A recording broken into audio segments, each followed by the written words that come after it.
There's nothing you can do about the past, but you can do a great deal about your future.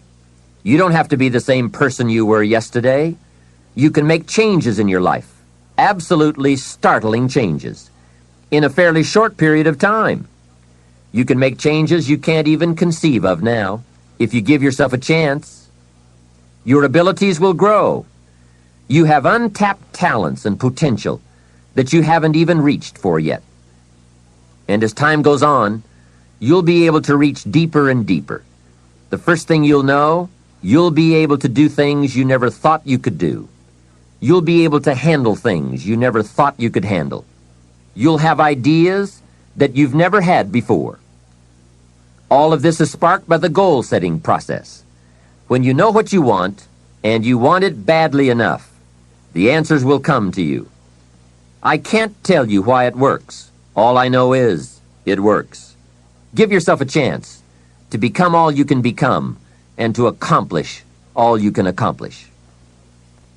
Let me give you a Bible philosophy that teaches how to get whatever you want. Here's what it says. Ask. That's it. Ask. Of all the important skills to learn in life, be sure to include the skill of asking. What does ask mean? Ask means, what do you want? And the complete formula is staggering. It says ask, and you will receive. Hey, we ought to look into that. The man says, yes, but you work where I work. By the time you struggle home, it's late. You've got to get a bite to eat, watch a little TV, and get to bed. You can't sit up half the night and ask. And this guy is behind on his bills. He's a good worker, hard worker, sincere, but you've got to do better than work hard and be sincere all of your life. You'll wind up broke and embarrassed. You've got to be better than a good worker.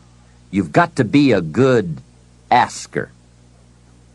Let me give you some key points on this asking and receiving, setting goals, asking of life. Here's part of the philosophy that helped me to change.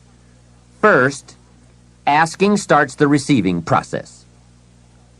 Asking is like pushing a button, and all this machinery starts working, mental and emotional machinery. I don't even know how it works, but I do know it works. There are a lot of things you don't need to know how they work. Just work them. Some people are always studying the roots. Others are picking the fruit. It all depends on what end of it you want in on. So asking is the beginning of receiving. Second, receiving is not the problem. You don't have to work on receiving. It's automatic. So if receiving is not the problem, what is the problem? It's failing to ask. The man says, I see it now. I got up every day this year and hit it hard, but nowhere in my house is there a list of what I want from my life. Can you see? Good worker, poor asker. Third, receiving is like the ocean. There's plenty, especially in this country. It's like an ocean here. Here, success is not in short supply. It isn't rationed so that when you step up to the window, it's all gone. No. Well, if that's true, what is the problem? Well, the problem is some people go to the ocean with a teaspoon. Have you got the picture? A teaspoon. What I suggest you do in view of the size of the ocean is trade your teaspoon for at least a bucket, and you will look better at the ocean with a bucket. Kids won't make fun of you. Now, here's something else to remember about asking. There are two ways to ask. One is ask with intelligence. It didn't say ask intelligently, but I'm sure it meant that.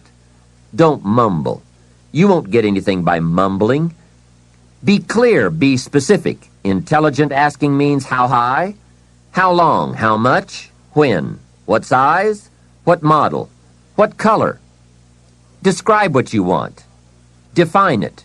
Remember, well-defined goals are like magnets. The better you define them, the stronger they pull. And give your goals purpose. Answer both questions. What do I want? That's the object. And the second question, what for? That's purpose. Purpose is stronger than object. What you want is powerful and it will pull, but what you want it for is more powerful. Here's the second way to ask. Ask with faith. Faith is the childish part. It means believe you can get what you want like a child, not an adult. Many adults are too skeptical. They've lost that wonderful childlike faith and trust. Don't let that happen to you. Believe in, have faith in yourself and your goals. And get excited like a child. Childlike enthusiasm.